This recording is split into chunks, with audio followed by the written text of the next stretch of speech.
ডাক দিয়ে বললেন, কে আছো গো? এই সূরা রহমান। ওই পাহাড়ের চূড়ায় কাফেরদের সামনে আওয়াজ দিয়ে পড়ার জন্য কোন সাহাবী মাথা উঠায় না। বড় বড় সব সাহাবীরা একবারে মাথা নিচু করে দিল। ওই বাচ্চা এক লাফ দিয়ে বলে, নবীজি, আমি এই সূরা রহমান ওই পাহাড়ে চূড়ায় উঠে পড়ার জন্য রাজি। আল্লাহ নবী ধমক দিলেন, বসো। কি বসো? বাচ্চা চুপসে গেল। একবারে নবীজির কাছে বসে গেলেন। আবার নবীজি ডাক দিলেন, কে আছো গো? এই সূরা রহমান। এটা কি এই জায়গায় থাকবে না পাহাড়ের চূড়ায় যাবে? জোরে বলেন। আল্লাহ নবী বলেন, কে আছো? এই সূরা রহমানটা পাহাড়ের চূড়ায় পড়ার জন্য কেউ দাঁড়ায় না। ছোট্ট বাচ্চা আবার দাঁড়ায় গেছে। ডাক দিয়ে বলে, নবীজি,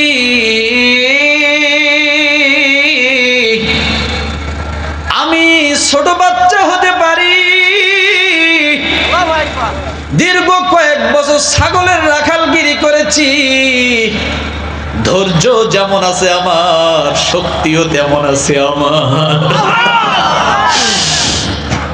ধৈর্য যেমন আছে আমার, শক্তিও তেমন আছে আমার। আপনি একটা বার অনুমতি দেন, আমি সূরা রহমানটা ওই পাহাড়ের মধ্যে যায় পড়ব। আল্লাহ নবী আবার দাবায় দিলেন, বসো। কারণ নবীজি জানে ওটা ছোট বাচ্চা, কথা ঠিক কিনা? তৃতীয়বার নবীজি বললেন, কে আছো গো? কেউ তো মাথা উঁচু করে না। তৃতীয়বারের বেলা আবার বাচ্চাটা দাঁড়িয়ে গেছে। নবীজি, আমি প্রস্তুত আছি, আপনি যদি সূরা রহমানটা দেন, আমি ওই পাহাড়ের চূড়ার মধ্যে যায় কোরআন সূরা রহমানটা তেলাওয়াত করে দিব। সব সাহাবীরা আশ্চর্য হয়ে গেল। এই বাচ্চার এত সাহস! এত কাফেরদের মায়ের খবর জানে না। এ তো সবে মাত্র আসছে, ও মনে করছে কোনো কিছু না। নবীর দরবারে যেমন সূরা রহমান পড়েছে, ওই জায়গায় যায় মনে হয় ওইভাবে সূরা রহমান পড়তে পারবে। কারণ যখন আ শব্দ করবে, রহমান বলার আগে তো কাফেররা মায়ের শুরু করবে, কথা ঠিক কিনা? আমার ভাইরা, আল্লাহর নবীকে বারবার পিরাপিরি করে, নবীজি, আপনি দেন না আমাকে অনুমতি, আমি ওই পাহাড়ের চূড়ায় যাব, কোরআন তেলাওয়াত, এই সূরা রহমানটা তেলাওয়াত করে আসব। আল্লাহর নবীর সামনে বাচ্চা চোখ দিয়ে পানি ছেড়ে দিয়েছে। জীবনে কিছু চাই না, নবীজি একটা আবদার আপনি রাখেন, এই সূরা রহমানটা তেলাওয়াতের অনুমতি আপনি আমাকে দেন। আল্লাহর নবী ডাক দিয়ে বলে, বাচ্চারে যাও, আমি তোমাকে অনুমতি দিলাম। আরো জোরে বলেন, আরো একবার বলেন, যাও, তোমাকে অনুমতি দিলাম। আল্লাহ নবী বাচ্চাটার ডাক দিলেন। দেওয়ার পরে নবীজি হাত দিয়া বাচ্চার সিনার মধ্যে একটু এইভাবে মালিশ করে দিলেন, এইভাবে সুন্দর করে লাড়া দিয়ে দিলেন। যাও, আমি তোমাকে অনুমতি দিলাম, কিন্তু সমস্যা হলো বাচ্চা 2 পা আগায়, 3 পা পিছায়, আবার যায়, আবার ফিরায়, পিছনে তাকায়। বাচ্চা কান্না শুরু করে দিল, যাইতে চায় আবার যায় না। কি আগায় আবার কি করে, সামনে আগায় আবার কি করে, বারবার নবীজির দিকে তাকায়, চোখ দিয়ে পানি ছেড়ে দিয়েছে, কান্না। আল্লাহ নবী ডাক দিয়ে বলে, ও বাচ্চা, তোমাকে তো প্রথমেই না করেছিলাম তুমি পারবা না, এখন তুমি 1 পা আগে অর্থাৎ 2 পা পিছাও কেন? আর আমার দিকে বারবার ফিরে ফিরে চোখের পানি ফেলাও কেন? ছোট বাচ্চা ডাক দিয়ে বলে, নবীজি, আমি কাফেরদের ভয়ে কান্দি না, কাফেরদের ভয়ে পিছাই না,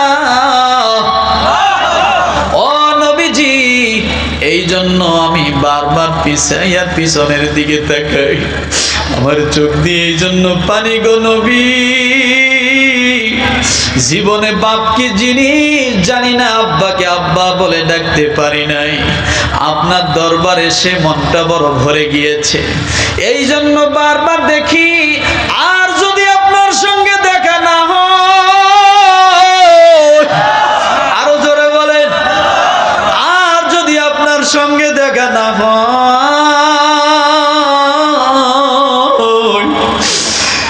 কিয়ামতের ময়দানে ভুলে যায়েন না গো নবী। কিয়ামতের ময়দানে ছোট বাচ্চা মনে করে ভুলে যায়েন না। এই জন্য আমি বারবার আপনার জান্নাতি চেহারাটা দেখে যাচ্ছি, মনে হয় আমি আর ফিরে আসতে পারবো না নবী। কারণ আমি মক্কার মানুষের চরিত্রের খবর জানি, তারা কি রকম। আপনার মতো নবীকে তারা মেরে রক্তাক্ত করতে দ্বিধা করে নাই, আমার মতো ছোট বাচ্চাকে তারা তো মেরেই ফেলবে। শেষ দেখা বারবার দেখে যাই, ওই কিয়ামতের ময়দানে আপনি আমাকে ভুলে যাইয়েন না।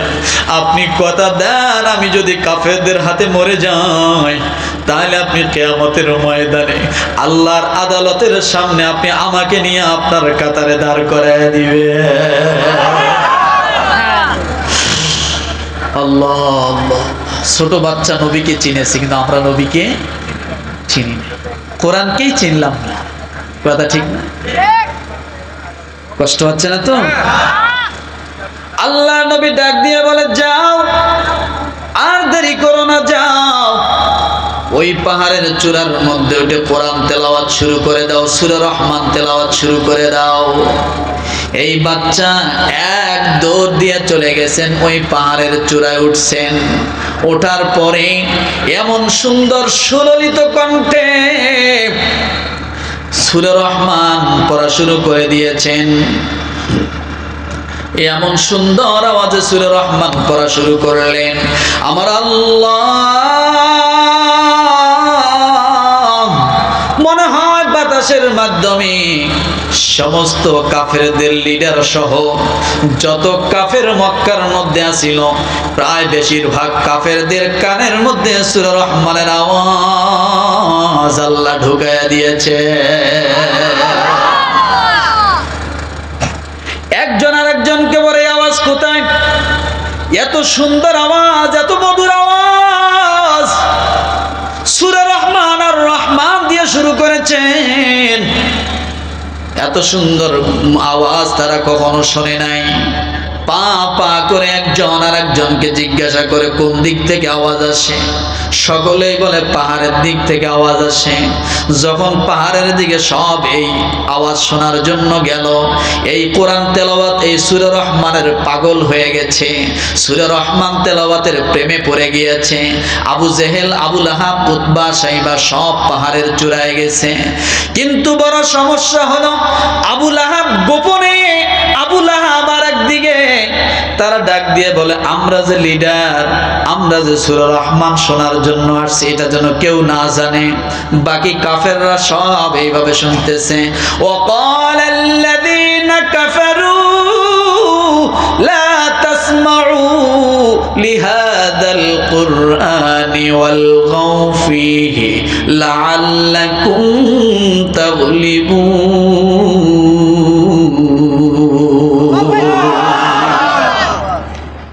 কাফেররা কি করছে? সব পাহাড়ের একেবারে নিকটে চলে গেছে। যায় কি শুনতেছে বলেন তো? সূরা রহমান। কে তেলাওয়াত করে? ছোট্ট বাচ্চা। কণ্ঠটা কি? নবীজি জিহ্বা থেকে একটু টাচ করে দিয়ে ওর জিহ্বার মধ্যে ঢুকাই দিয়েছে। দেওয়ার সঙ্গে সঙ্গে কণ্ঠ জান্নাতি কণ্ঠে পরিণত হয়ে গেছে। এই তেলাওয়াত শুনে কাফেররা ঠিক থাকতে পারে না। কারণ আপনারা তো জানেন যে কাফেররা নবীজির তেলাওয়াত শুনতো, তার বাড়ির চতুর্দিকে, ঘরের চতুর্দিকে কাফেররা ভিড় জমাইতো। এটা জানেন না? ওয়াকালাল্লাযীনা কাফারু লা তাসমাউ লিহাযাল কুরআন ওয়ালগাউ ফীহি লাআল্লাকুম তাগলিবুন। সূরা হামিম ফুসসিলাত পড়ে দেখেন। যখন সূরা রহমান শেষ হয়ে যাবে, তাবারাকা ইসমু রাব্বিকা যিল জালালি ওয়াল ইকরাম।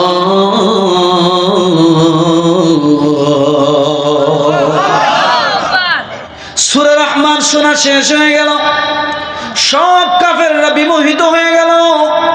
এমন সময় আবু লাহাব আর আবু জেহেল উল্টা দিক থেকে এসে কাফেরদেরকে ধমক দিতেছে, তোমরা এই জায়গায় কোরআন শোনার জন্য আসছো, তোমাদের সাহস কত বড়! ফাফর, কি বলেন তো, অথচ নিজে এতক্ষণ আড়ালে। নেতার একটা নেতাগিরি থাকতে হবে না? বোঝেন না কেন? নেতাগিরি হলো গরিব মানুষের দুইটা চটকানি দেওয়া, এটাই হলো নেতার নেতামি, আর কিচ্ছু নাই। রিক্সাওয়ালার ভাড়া 10 টাকা কম দিয়ে একটা চটকানি দিলে বড় নেতা হয়ে গেল। আছে না নাই? কথা বলে কি নেতা আছে না? এরকম গরিব মানুষে মারতে পারে। আহা, আবু জেহেল কাফেরদেরকে ধমক দিল, এত বড় সাহস, তোমরা এই যে কোরআন শোনার জন্য আসছো? আবু জেহেল ডাক দিয়ে বলে, কে গো কোরআন তেলাওয়াত করলো? দেখে কোরআন তেলাওয়াত করে ছোট্ট একটা ঘুঘু পাখির বাচ্চা। সুবহানাল্লাহ বলে, অর্থাৎ ছোট বাচ্চা। আবু জেহেলের তুলনায় কি ছোট বাচ্চা। যখন আবু জেহেল বলল, কে গো কোরআন তেলাওয়াত করলো? ছোট্ট বাচ্চা কাঁদতে কাঁদতে আবু জেহেলের সামনে যখন আসলো, আবু জেহেল জিজ্ঞাসা করলো, তুমি কি কোরআন তেলাওয়াত করছো? বলে, হ্যাঁ। তোমার কত বড় সাহস, তুমি এই জায়গায় কোরআন তেলাওয়াত করো? এই কথা বলে আবু জেহেলের যত শক্তি আছে সমস্ত গায়ের শক্তি দিয়া বাচ্চাটাকে এমন একটা কষা থাপড় মারলো। থাপড় খাওয়ার সঙ্গে সঙ্গে বাচ্চার কানের থেকে ফিনকি দিয়ে রক্ত বাইর হয়ে যায়, কানের তালা ফেটে গেল, বাচ্চা মাটিতে লুটিয়ে পড়ে গেল। আল্লাহ বললেন না? থাপড়টা কে দিছে? আর বাচ্চাটা 7-8 বছরের বাচ্চা। চিন্তা করা যায়, এই থাপড়ের লোড কি ওই বাচ্চা সামলাতে পারে? কথা বলেন। যখন এই থাপড়টা মেরেছে, ছোট্ট বাচ্চা কানের মধ্যে আঙ্গুল দিয়ে চাপ দিয়ে ধরেছে, এরপরও আঙ্গুলের থেকে ফাঁক দিয়ে ফিঙ্কি দিয়ে রক্ত গড়ায় গড়ায় পড়ে। ছোট বাচ্চা ডাক দিয়ে বলে, মা নাই, বাবা নাই, আমার কোনো বংশ এখানে নাই।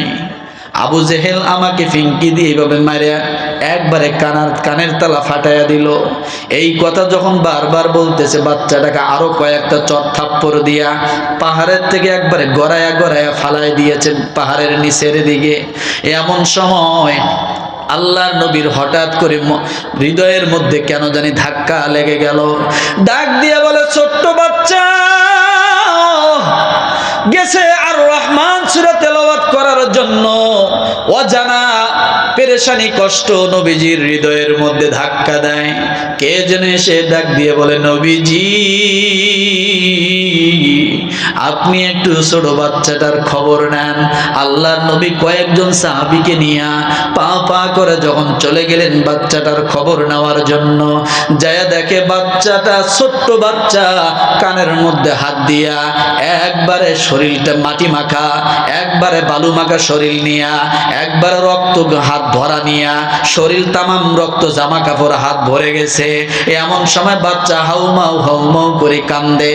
আল্লাহর নবী ডাক দিয়ে বলে, বাচ্চা কে তোমার এই কাজ করলো? আল্লাহ নবী দেখে আর সহ্য করতে পারলেন না, নবীজিও কান্দে, সাহাবীরা সব কান্না শুরু করে দিল। কিন্তু বাচ্চাটা ডাক দিয়ে বলে, নবীজি আপনি কি বলেন আমি কিছুই শুনতে পাই না। আবু জেহেল এমন থাপ্পড় মেরেছে আমার কানের তালা পর্যন্ত ফেটে গেছে। এই কথা শুনিয়া আল্লাহ নবী চোখ দিয়ে পানি, সব সাহাবীরা কান্দে। নবীজির আদরের ছোট সাহাবী অনেক কষ্ট করে আল্লাহর নবীর দরবার পর্যন্ত আসছে। এই বাচ্চার কান দিয়ে ফিঙ্কি দিয়ে রক্ত বেরায়, নবী কান্দে, সাহাবী কান্দে। এমন সময় আসমান ভেদ করিয়া জিব্রাইল ওই জায়গায় এসে উপস্থিত হয়ে দাঁড়িয়ে যায়।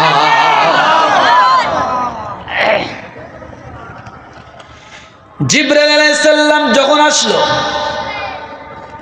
দেখে নবী কান্দে, সাহাবীও কান্দে, কিন্তু জিবরিল আলাইহিস সালাতু ওয়াস সালাম কেমন জানি একটা মুস্কি মুস্কি হাসে।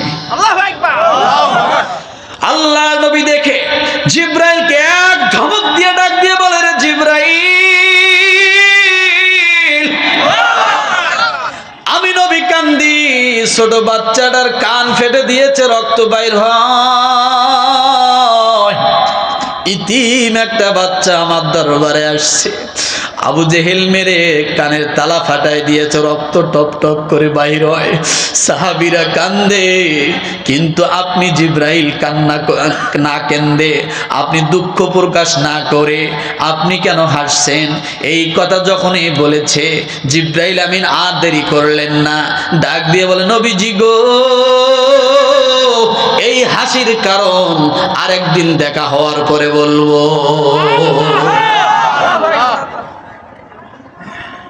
নবীজি বড্ড পেরেশান, কি রে সবাই কান্দে, জিবরাইল কি করে? হাসে। বললাম, আবার বললো যে এই বিষয় আর একদিন বলবো। নবীজি একটা পেরেশানির ভিতরে পড়ে। কেন? ও মুসলমান, বাচ্চাটাকে আল্লাহর নবী নিয়ে আসলেন, শুশ্রূষা করলেন, বাচ্চাটার যত্ন নিলেন, নেওয়ার পরে যখন সুস্থ হয়ে গেল, এর কয়েকদিন পরে বদরের যুদ্ধ শুরু হয়ে গেল। কিসের যুদ্ধ? জোরে বলেন। বদরের যুদ্ধ শুরু হয়ে গেল। ছোট্ট দুইটা বাচ্চা আল্লাহর নবীর কাছে এসে ডাক দিয়ে বলে, নবীজি ডাক দিয়ে বললেন, 15 বছরের নিচে কোনো বাচ্চা এই যুদ্ধে অংশগ্রহণ করবে না। সুবহানাল্লাহ বলেন। 15 বছরের নিচে কোনো বাচ্চা এই যুদ্ধে অংশগ্রহণ করবে না। এই কথা যখন বলেছেন, ওই ছোট বাচ্চা ধা করে কান্না শুরু করে দিল।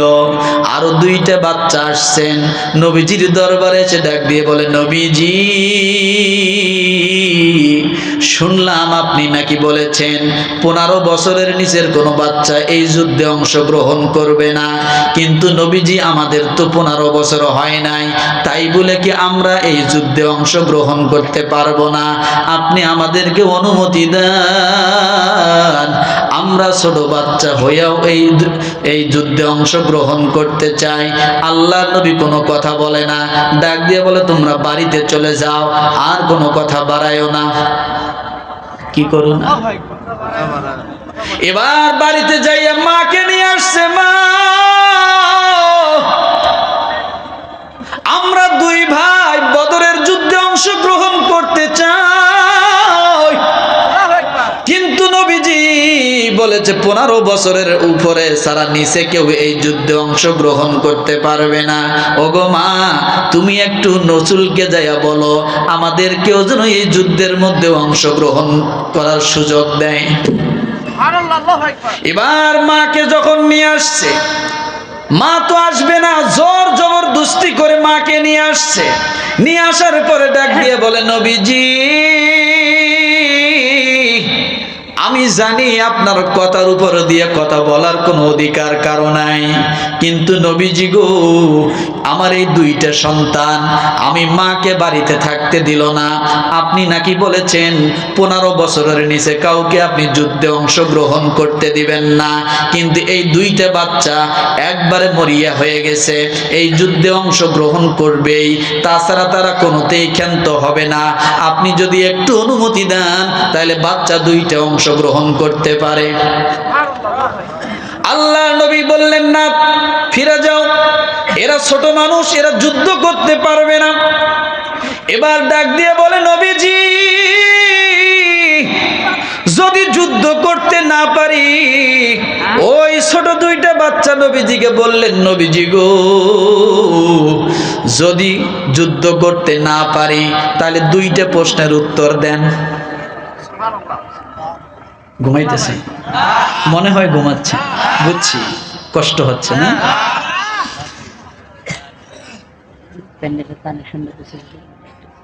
ঝামেলা আছে, শেষ করে দেব। নবীজিকে ছোট বাচ্চা দুইটা ধরে বসছে, নবীজি আপনি আমাদের দুইটা প্রশ্নের উত্তর দেন। যদি আপনি প্রশ্নের উত্তর দুইটা দিতে পারেন তাহলে আমাদের আর কোনো কষ্ট নাই, আমরা চলে যাব, আমাদের কোনো আফসোস থাকবে না। আল্লাহর নবী ডাক দিয়ে বলে, বলো তোমাদের কি প্রশ্নের উত্তর? ডাক দিয়ে বলে, ইয়া রাসূলুল্লাহ, আপনি বলেন, আপনি কি কোনোদিন কাউকে চুলার মধ্যে ভাত রান্না করতে দেখছেন, চুলা জ্বালাইতে দেখছেন? এই প্রশ্ন যখন করেছে আল্লাহর নবী একবার মাথা নিচু হয়ে গেছে। কি বলবো বাচ্চাকে, কি বুঝ দিব? ডাক দিয়ে বলে, রে বাচ্চা, তোমরা দুই ভাই শোনো, হ্যাঁ আমি দেখেছি চুলার মধ্যে আমি লাকড়ি জ্বালাইতে দেখেছি, ভাত রান্না করতে দেখেছি, রুটি বানাইতে দেখেছি, গোশত রান্না করতে দেখেছি। ডাক দিয়ে বলে, নবীজি গো, আপনি বলেন চুলা যখন মা বোনেরা জ্বালায় তখন ছোট ছোট লাকড়ি দিয়ে জ্বালায় না একবার ডাইরেক্ট বড় লাকড়ি দিয়ে জ্বালায়? প্রশ্নটা কি বলেন তো দেখি, বুঝছেন কিনা বলেন। চুলা যখন জ্বালায় নবীজি বলেন তো বড় লাকড়ি দিয়ে জ্বালায় না ছোট ছোট লাকড়ি দিয়ে আগে আগুন ধরায়? কি ছোট ছোট? আল্লাহ নবী আশ্চর্য হয়ে গেল, বাচ্চার প্রশ্নের উত্তর কি দিবে। নবীজি ডাক দিয়ে বলে, হ্যাঁ ছোট ছোট লাকড়িগুলো আগে দেয়, তারপরে ম্যাচ ঠোকায়া দেয়, দেওয়ার পরে যখন আগুন ধরে তারপরে বড় বড় লাকড়ি দেয়। ছোট বাচ্চা দুইটা ডাক দিয়ে বলে, নবীজি ওই বদরের যুদ্ধে, ওহুদের যুদ্ধে আপনি না হয় আমাদেরকে ছোট লাকড়ি হিসেবে ওই কাফেরদের জন্য আগুন জ্বালায়া দিবেন কিয়ামতের ময়দানে, বাকিটা যুদ্ধ করার জন্য আপনারা প্রস্তুত হয়ে যান, আমরা আগুন ধরানোর কাজ করব, আপনারা কি করবেন? যুদ্ধ চালায় যাবেন। কিভাবে আগুন ধরানোর কাজ করব? আমরা দুই ভাই এখানে আছি, আমরা দুইজন একবার পুরো ময়দানের মধ্যে এলোপাতারি দৌড়ানো শুরু করে দিব। কাফেররা বলবে এরা মনে হয় বিশ্ব বাহিনী, ওদের মাথা টাথা খারাপ হয়ে যাবে, ওরা এদিক তাকাবে ওদিক তাকাবে, আপনারা শুধু কচু কাটা করবেন। এবার ছোট দুই ভাইকে ডাক দিয়ে বলে, তাহলে একজনকে নামা যায় দেখি কার শক্তি বেশি। এবার দুইজনে ডাক দিয়ে বলে, ও ভাই, আল্লাহর নবী শক্তি পরীক্ষা করবে, যে শক্তিতে বেশি ভালো পারবে তাকেই নবী যে যুদ্ধের ময়দানে নিবে, দুইজনকে একসঙ্গে নিবে না। এবার এক ভাই আর এক ভাইকে বলে, ভাই রে, তুই আমাকে যখন ধরবি আমি কায়েত হয়ে যাব, আবার আমি যখন তোকে ধরবো কায়েত হয়ে যাবি, তুইও আমার উপর উঠবি না আমিও তোর উপর উঠবো না, সমান সমান থাকবো, যাতে নবীজি দুই ভাইয়ের জন্যই পারমিশন দিয়ে যায়। সাহাবী দুইটার নাম হলো মুআজ এবং মুআওয়াজ। দুই ভাই যখন এইভাবে বুদ্ধি করলো, ভাইরে জীবনে আর এই সুযোগ আসবে না, এই সুযোগটা হাতছাড়া করা যাবে না, ও ভাই তুমি একটু আমাকে সহযোগিতা করো। দুই ভাই পরামর্শ করে এইভাবে শুরু করে দিলেন। আল্লাহর নবী বললেন, আল্লাহর নবীর সামনে ডাক দিয়ে বলতেছেন, ইয়া রাসূলুল্লাহ, আমরা দুইজনে সমান সমান, কেউ কাউরে হারাই নাই, কেউ কাউরে জিতাই নাই, আমার যত শক্তি আছে আমি খাটাইছি, ওরও যত শক্তি আছে খাটাইছে, কিন্তু কেউ কাউকে মাটিতে ফালাইতে পারি নাই। আল্লাহর নবী বুঝতে পারলেন, ডাক দিয়ে বলে, চলো তোমাদের জন্য যুদ্ধের অনুমতি দিয়ে দিলাম। যুদ্ধের অনুমতি যখন পাইল, এই ছোট্ট বাচ্চা তরবারি হাতের মধ্যে নিয়া ডাক দিয়ে বলে, আব্দুর রহমান ইবনে আউফকে ডাক দিয়ে বলে, চাচা আপনি বলে দেন কাফেরদের লিডারটা কোথায়, আবু জাহেলটা কোথায়? আব্দুর রহমান ইবনে আউফ ডাক দিয়ে বলেন, ওই যে কাফেরদের লিডারকে দেখা যায়, এই ছোট দুই বাচ্চা, তখনও আবু জেহেল সওয়ারের উপরে, ছোট দুই বাচ্চা দুই দিক থেকে যায় এমন ভাবে তরবারের আক্রমণ করেছে, আবু জেহেল বুঝতেই পারে নাই এই ছোট বাচ্চা দুইটা তরবারের আক্রমণ করতে পারে। যুদ্ধের ময়দানে এরাও যে যুদ্ধ করার জন্য আসছে, আবু জেহেল বুঝতে পারে নাই এমন ভাবে দুই ভাই একসঙ্গে আক্রমণ করেছে। আবু জেহেল সওয়ারির থেকে কায়েত হয়ে পড়ে গেছে। কি হয়েছে? একবারে কায়েত হয়ে পড়ে গেছে। পড়ে যাওয়ার সঙ্গে সঙ্গে দুই ভাই যখন বুকের উপরে বসেছে, ডাক দিয়ে বলে, আবু জেহেল ডাক দিয়ে বলে, বাবা তোমরা আমাকে মেরো না। বলতেছে, না তোমাকে ছাড়া হবে না, তুমি বড় দুশমন, আল্লাহর নবীকে সবচাইতে বেশি কষ্ট দিয়েছো। এরপরে যখন তলোয়ার দিয়ে আঘাত করা হলো, একবারে নিস্তেজ হয়ে গেছে। দুই ভাই ভাবলো আবু জেহেল মারা গিয়েছে, আর মনে হয় বেঁচে নাই। দুই ভাই যখন ওখান থেকে চলে গেল, আল্লাহর নবীর কাছে যায় বলে, নবীজি চিরতরে দুশমনটাকে একবারে শেষ করে দিয়েছি। এমন সময় আবু জেহেল আস্তে করে ঘাড় ঘুরাইছে। কি করছে? কি করছে? আবু জেহেল আস্তে করে ঘাড় ঘুরে ফেলছে। এই ঘাড় ঘুরানো ওই যে ছোট বাচ্চা যার কানের মধ্যে থাপড় দিয়ে কানের তালা ফাটাই দিয়েছিল,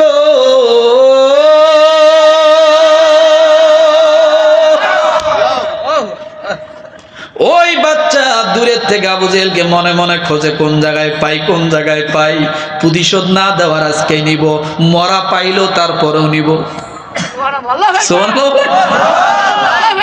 বড় দুশমন, কথা ঠিক কিনা? যখন কাছাকাছি আসছে, দেখে আবু জেহেল কোন রকম মাথা উঁচু করছে, করিয়ে দেখে ওই ছোট বাচ্চা এক লাফ দিয়ে আবু জেহেলের বুকের মধ্যে বসছে। বসিয়া ডাক দিয়ে বলে, ওই যে কানের তালা ফাটাইছিলাম মনে আছে? আমি সেই দুধ, তোমার জমদূত।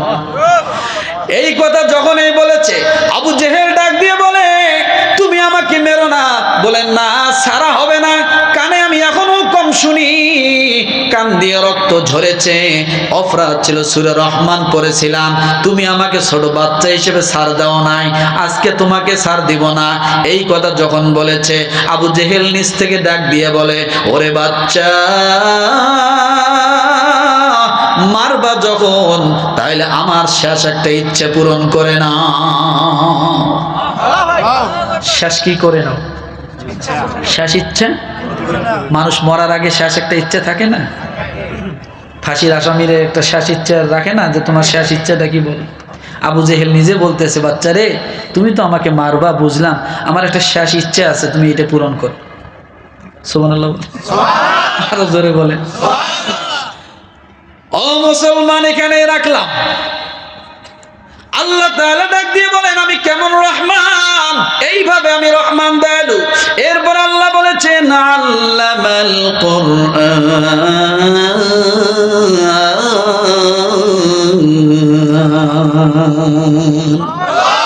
আল্লাহ বলেন, আমি কোরআন তোমাদেরকে দিয়েছি। খলাকাল ইনসান, আল্লাহ বলেন মানুষের জন্য, তারপর আল্লাহ বলেন মানুষ সৃষ্টির জন্য। এখানে এই তিনটা কথা বুঝে যায়, আল্লাহ আগে কোরআন দিয়েছেন, তারপরে মানুষের কথা বললেন। কিন্তু আমরা যদি দেখি, আল্লাহ আগে মানুষ সৃষ্টি করেছেন, তারপরে কোরআন, কথা ঠিক কিনা? আগে তারপরে। কিন্তু সূরা রহমানে আল্লাহ বললেন, আমি আগে কোরআন দিয়েছি, তারপরে মানুষ সৃষ্টি করেছি। এটা কেমন কথা? বলে এই রকমই কথা। ও মুসলমান, শিক্ষিত হলে মানুষ হয় না। শিক্ষিত হলেই মানুষ হয় না। আপনি ইহুদি নাসারাদের দিকে তাকান, তাদের বাচ্চা যখন ছোট হয়, 7 বছর বয়স হয়, বাধ্যতামূলক স্কুলে পাঠাইতে হয়। 17 বছর পর্যন্ত ইহুদি নাসরা বড় বড় এই রকম ভাবে উন্নত রাষ্ট্রগুলোর মধ্যে ব্যবস্থা, 17 বছর পর্যন্ত লেখাপড়া করতে হয়। যদি কোনো মানুষ তার বাচ্চাকে স্কুলে না দেয়, তাহলে ওই বাচ্চাকে জেল হয়, জরিমানা হয়, অনেক কিছু তার উপর শাস্তি প্রয়োগ প্রয়োগ করে, তাহলে বোঝা গেল তারাও শিক্ষিত হওয়ার কথা, ঠিক কিনা? কিন্তু আপনি ইহুদি নাসারাদের দিকে যদি তাকান, তারা যতই শিক্ষিত তাদের কাজকর্ম ততই মূর্খের মতো। সামনেতে মোরা এগিয়েছি যত, পিছনে পড়েছি তত, সংখ্যাতে শুধু বাড়িয়ে চলেছি মূর্খ মানুষের মতো। আছে না নাই? শিক্ষিত হলেই কি, শিক্ষা অর্জন করলেই কি মানুষ হওয়া যায়? মানুষ হওয়া এক জিনিস, শিক্ষা। যে কথা আল্লাহ বলেছেন সূরা আরাফে, ওয়ালাকাদ যারা'না লিজাহান্নামা কাসীরাম মিনাল জিন্নি ওয়াল ইনস লাহুম কুলুবুল লা ইয়াফকাহুনা বিহা ওয়া লাহুম আ'য়ুনুল লা ইউবসিরুনা বিহা ওয়া লাহুম আযানুল লা ইয়াসমাউনা বিহা উলাইকা কাল আন'আমি বাল হুম আদাল ওয়া উলাইকা হুমুল গাফিলুন। মানুষ মানে মানুষের মতো দেখা গেলেই সে কি না, মানুষ না। মানুষ হওয়ার জন্য কি লাগবে? কোরআন। কি লাগবে বলেন তো? এই জন্য আল্লাহ বলেন আর রহমান আল্লামাল কোরআন খলাকাল ইনসান। যারা কোরআন পড়ে, যারা কোরআন মানে, যারা কোরআন বোঝে, আল্লাহ বলেন তারা হবে মানুষ। আর কোরআন যার ভিতরে নাই, সে যতই শিক্ষিত হোক না কেন, সে কখনোই মানুষ হতে পারবে না। ট্রাম্প কি মানুষ? ট্রাম্প মানুষ? হ্যাঁ, নেতানিয়াহু মানুষ? হ্যাঁ, শিক্ষা হলেই কি হয়? বাহিরের দেশে বাদ দেন, আমার দেশে দেখেন, এ দেশের মানুষ যারা যত বেশি শিক্ষিত, এই শিক্ষিতর মধ্যে আছে কিছু কুলাঙ্গার অশিক্ষিত, সেটা হলো তত দুর্নীতিবাজ। রিক্সা চালাও, সে কি দুর্নীতি করতে পারে? মাটি কেটে খায়, সে কি দুর্নীতি করতে পারে? তাহলে দুর্নীতি করে কারা? শিক্ষিত লোকরা। তাহলে বুঝলাম শিক্ষিত হলেই মানুষ হওয়া যায় না। মানুষ হতে হলে কি লাগে? কোরআন। আর এই কোরআনের মাদ্রাসাগুলো দরকার, কোরআন শেখা দরকার। যদি আপনি কোরআন আপনার জানা না থাকে, তাহলে আপনি যতই মানুষ দাবি করেন না কেন, আল্লাহর নজরে আপনি মানুষ না। ইন্নাল্লাযী লাইসা ফী জাওবিহি শাইউম মিনাল কুরআনি কাল বাইতিল খরিব। আল্লাহ নবী বলেন, ওই মানুষটা বিরামহীন ঘরের মতো, যার কোনো বেড়া নাই, খুঁটি আছে। বলে কেন? যে ঘরের বেড়া নাই, খুঁটি আছে, ওই ঘরে কিন্তু কুকুর ঘুমায়। ঘুমায় কি ঘুমায় না? শিয়াল থাকে, কীটপতঙ্গ থাকে। কিন্তু মানুষের হৃদয়ের মধ্যে যদি কোরআন না থাকে, তাহলে ওই হৃদয়টা হলো ওই বিরামহীন ঘরের মতো, শয়তানের বসবাস। এই জন্য কোরআন লাগবে। মানুষ হওয়ার জন্য কি লাগবে? আর এই মানুষ হওয়ার জন্যই এই মাদ্রাসাটা, এটা দরকার আছে না নাই? কথা বলেন, আছে না নাই? তাহলে আমরা এই মাদ্রাসাগুলো আমাদের বাচ্চাদেরকে দিব ইনশাআল্লাহ। রাজি আছি? বাচ্চাদেরকে দিব তো ইনশাআল্লাহ। আর